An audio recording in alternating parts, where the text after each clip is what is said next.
Welcome to Nerdarchy, for nerds by nerds. I'm Nerdarchy's Ted, and today I'm joined by... Nerdarchy's Dave. And today we're going to do another issue of Don't Use This, Use That. We're talking beholders.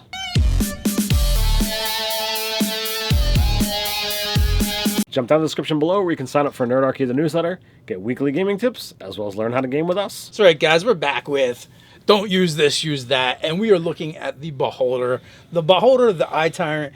This guy is a classic D&D monster from the beginning. It is actually one of the few IPs that Wizards of the Coast really does own.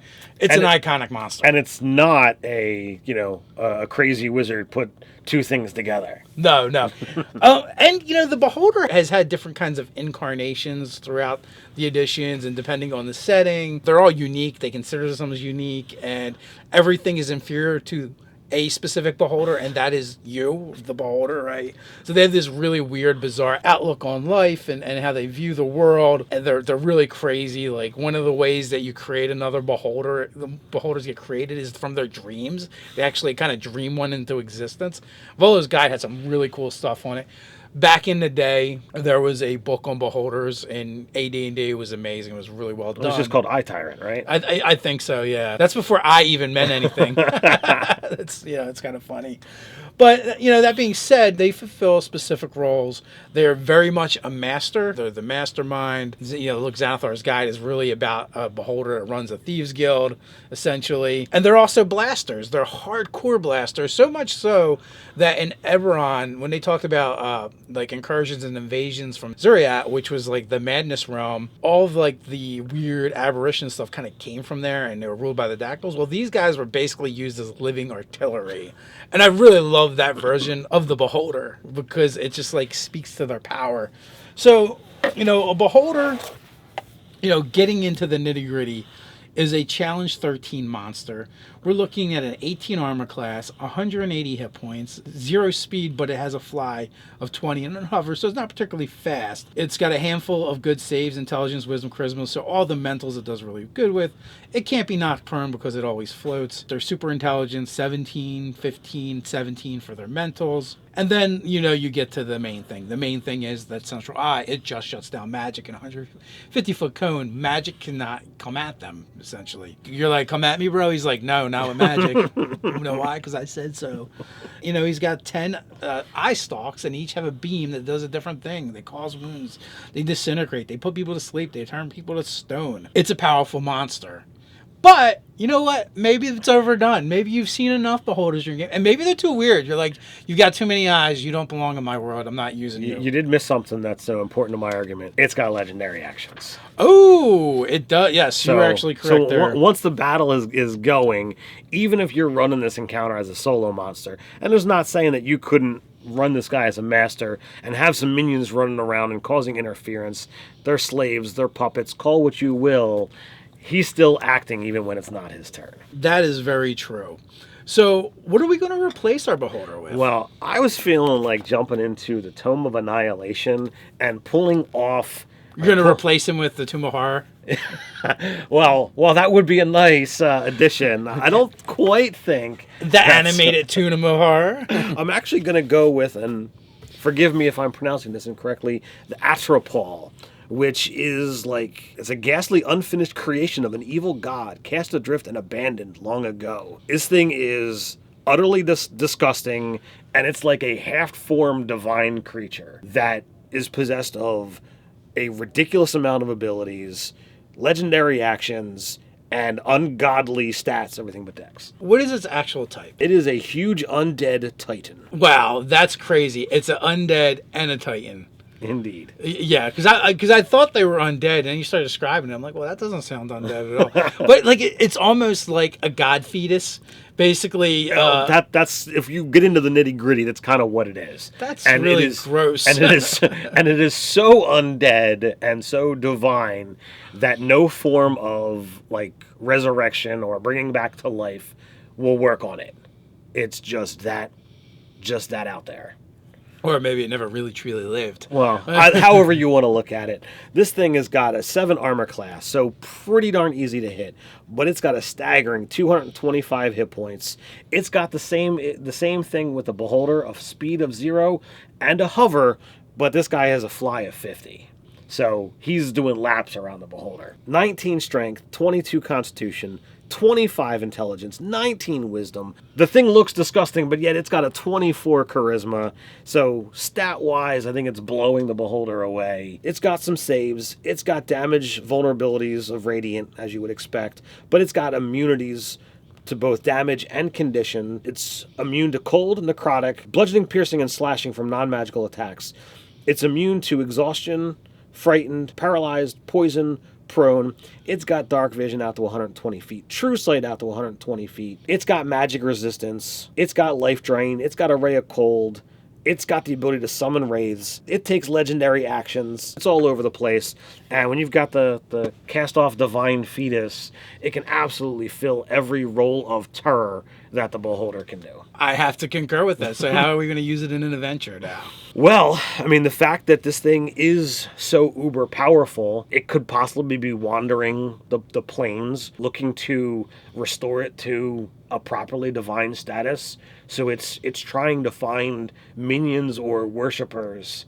So maybe there's cults, and it's not quite to the level of, true worship and the ability to push it up, but that's where it's working at. So you're going to have loads of followers, loads of fanatics that are willing to do whatever it says just so that it doesn't turn them into wraiths. Well, yeah, and that could definitely be like the culmination of a long story arc, is cultists basically summoning this thing, bringing it into the world, which could be, that could be the culmination, or maybe that's really like the beginning. That's what happened, and now what does this thing want to do? Depending upon where you want to start your game. The thing is exact mirror of the Beholder. It's got that challenge 13. So you could start a first level game dealing with cultists and all of this negative energy, and by the time they're at 8th level, the thing gets brought into the world, and now you need to summon up the power to go fight it. And you know what I would want to do? I would want them chasing these sects of cultists around and like always being like a step or two behind them. Like they're putting out fires instead of stopping the fire from getting started until like 3 of these things are brought into the world. Oh man. And like the idea is they're going to bring in a dark dead god. Something that would require 3 of these things in a ritual to bring into the world, or maybe combine into some kind of undead god or whatever. This is how we bring back Vecna, whatever.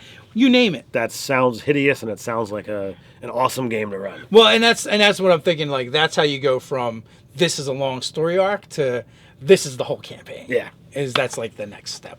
What is the dead god they want to summon forth? I got Archmage, because going off the fact that we're looking at a leader and a blaster, the Archmage is actually only a CR 12 compared to the CR 13. He has no legendary actions.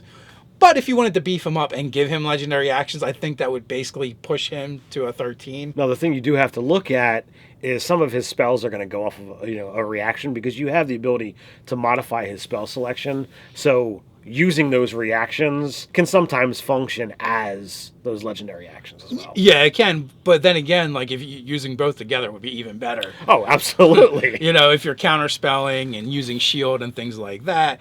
Now, the default armor class for the Archmage is kind of weak. He's got a 12, 15 with mage armor, 99 hit points. So, hurting a little bit there. His, physical stacks are weak. His mentals are good, 20, 15, 16. Good saves or intelligent wisdom, just like a wizard. He's got skills, arcana, and history. Resistance is because of stone skin. Also, I just realized that they start with 6 languages. Not that it matters, but it's funny that that's in there. Even a player wizard really doesn't get that. They do have magic resistance. But this isn't a wizard, this is an Archmage. That's true. They do have magic resistance.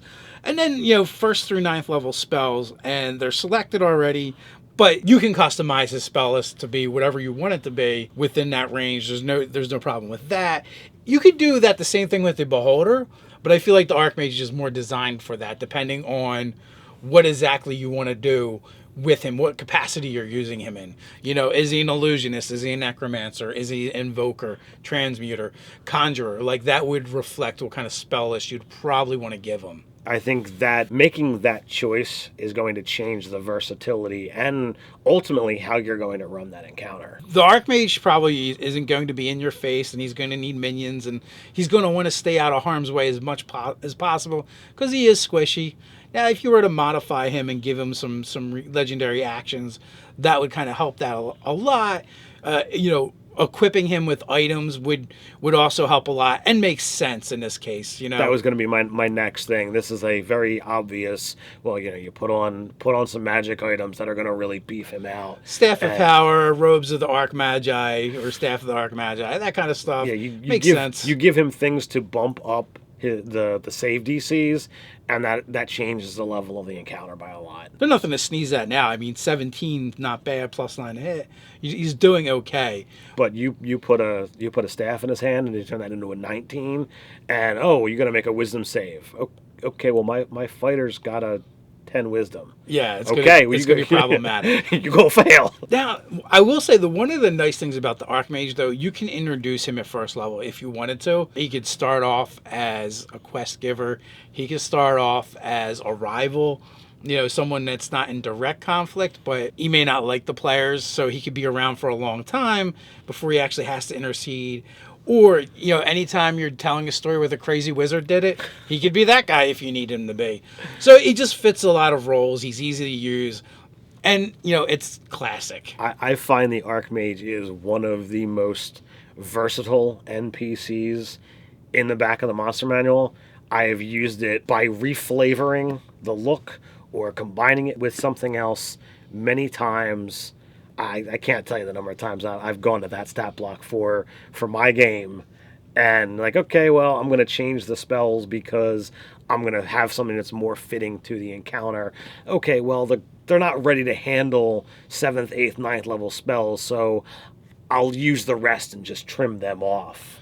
And also, this is the default setting. If you change the race, then his scores go up, too. Automatically. If you make him a gnome, now he's going to have a 22 intelligence. His DCs just went up. He hits hard. He's going to hit more. He's going to be more likely to hit. Even little tweaks like that you can make. You can use... the DMG has a whole list of NPCs, and it's it becomes this if you do this to it. Right. So you could definitely do that and tweak it. And that's why I like it, just because it's really versatile.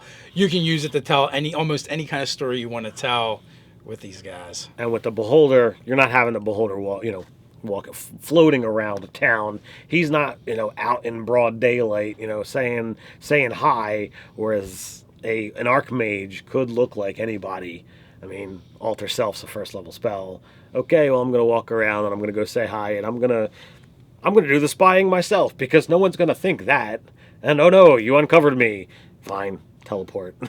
Well, or even not even that. That kindly gnome that you've been helping and dealing with for the past 15 levels, he's been behind it all along, and he's an Archmage. So you could definitely do things like that to spice things up and have this long-term villain that has been interacting with your party the whole time, because he can freely go wherever he wants, and he could even possibly be someone that isn't even suspected of anything nefarious. Absolutely. So what do you guys think? Do you use Beholders in your game? Do you agree with what we would use to replace it? It's a great place to continue that conversation down in the comments below. While you're down there, don't forget to like, share, and subscribe. You can check us out over at nerdarchy.com. So until next time, stay nerdy.